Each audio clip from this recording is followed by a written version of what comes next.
Core. And I'm Brandon Core. We're here with you from the Core Truths blog. And we realize it has been a while since our last episode, but like anyone else, we've gotten busy with kids and school and work. And so it's been a little while, but we're back.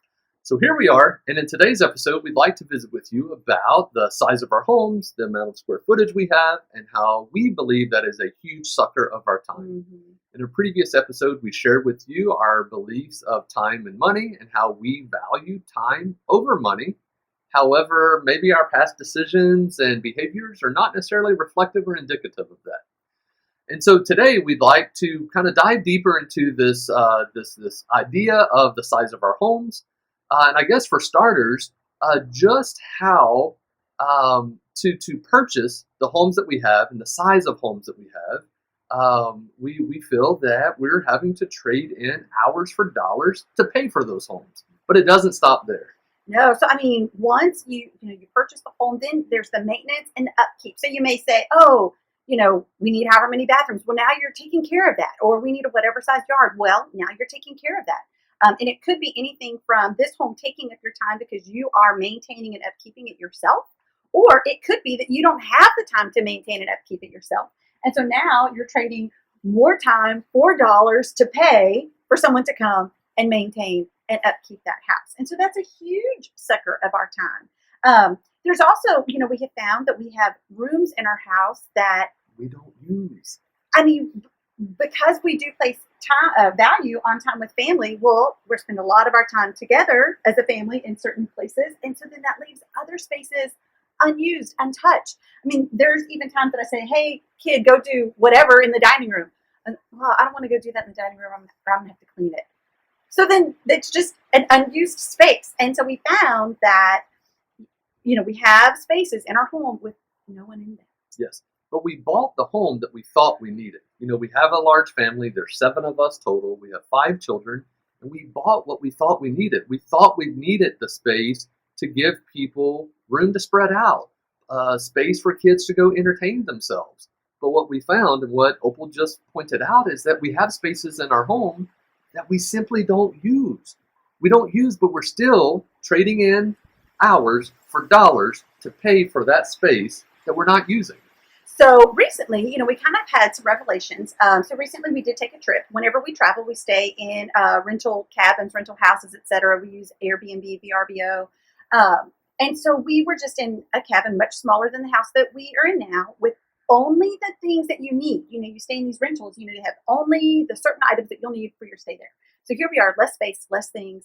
And it's perfect. I mean, it really is. And so, really has us kind of thinking about those spaces and those items that we actually need. Yes.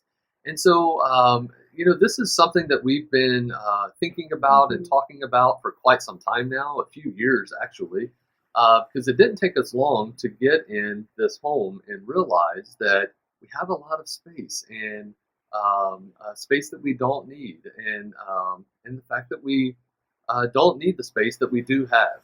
It causes us to kind of pause and evaluate this. What we know is, so we don't have the answers, but what we do know is we don't need to be trading in this much time for this much money, but to pay for this much space. Mm-hmm. So we have questions. We have questions about how much space do we need? How small is too small? How does layout and flow play into how much space you actually need? And so we're questioning ourselves and we're researching. So we firmly believe that we don't need the amount of space that we have. We don't need to be trading in this much time for this many dollars to pay for the space that we currently have. But we don't know the answer.